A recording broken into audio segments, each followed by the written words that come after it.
Les gagnants du jeu pronostic Cannes 2023 sont entrés en possession de leur prix ce samedi à l'université de Parakou. Venus d'horizons divers, ils sont repartis avec moto, tablettes et téléphones portables. Initiés, organisés et financés par les apôtres de la rupture, le dit jeu s'est déroulé à la grande satisfaction des participants. C'est un jeu qu'on a organisé par le biais de WhatsApp. Ce qui a fait que vous serez surpris, c'est toutes les 77 communes du Bénin qui ont été impactées par ce jeu. La preuve en est que le premier qui va parler tout à l'heure avec la moto, il est de la commune de Gopa. Il ne vit pas à Parakou. Il est venu de Gopa hier. Le deuxième, il est de la Promisérité. Ça voudra dire que ce n'est pas une compétition qui est organisée à Parakou ou Parakou. C'est une compétition nationale. Et par rapport aux critères de sélection des gagnants, les critères aussi sont tout aussi transparents. L'un des objectifs de ce jeu est d'amener les uns et les autres à s'engager pour la consolidation des acquis de la rupture.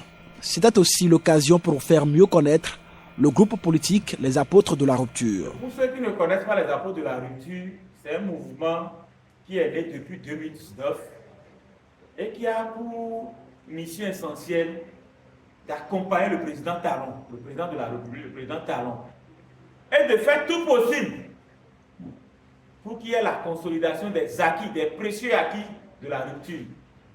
Il y a beaucoup de choses, c'est avec le temps vous allez les comprendre, vous allez les maîtriser. Et la consolidation de ces acquis passe par quelqu'un du système qui connaît le système et qui connaît le pays.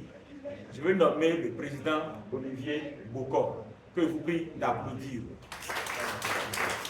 Au total, 5 pronostiqueurs ont été primés au terme de ce jeu. Leur représentant a dit toute sa gratitude et son engagement à faire le combat aux côtés des apôtres de la rupture. Je garderai longtemps dans ma mémoire cet souvenir pour ne pas dire à jamais. Je garderai dans mon cœur ces jours. Je m'engage à vous accompagner pour que notre objectif Bénin 2026 soit atteint. Ce groupe politique ne compte pas s'arrêter en si bon chemin. Son président annonce d'autres actions plus grandes pour rendre plus visibles les réalisations du PAG. D'autres jeux concours viendront. Nous allons désormais lancer au niveau des radios de Parakou et des autres départements d'autres concours par rapport aux grandes réalisations du président Talon. Aujourd'hui, même des étrangers qui quittent de l'Europe et qui viennent à Cotonou disent que Cotonou a changé. Cotonou, c'est la vitrine.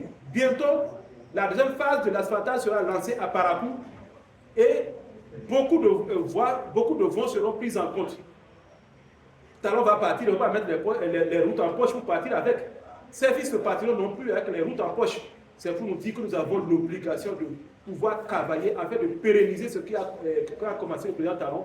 Et pour le faire, il faut un homme de vision, un homme de caractère, courageux, ambitieux, qui a vraiment le cœur et le souci du développement tel que l'a commencé le président Talon. Au sein du groupe, on a réfléchi, on a dit qui peut le faire. Puisqu'on a côtoyé assez d'hommes politiques, on a vu plutôt que le seul et unique homme capable de pouvoir pérenniser les acquis et pouvoir continuer ce qui a commencé, ce qu'a commencé depuis 2016, pour nous le président Olivier Bokor Henrich. Des associations amies ont salué le caractère inédit de ce jeu. Elles ont encouragé les apôtres de la rupture à aller plus loin.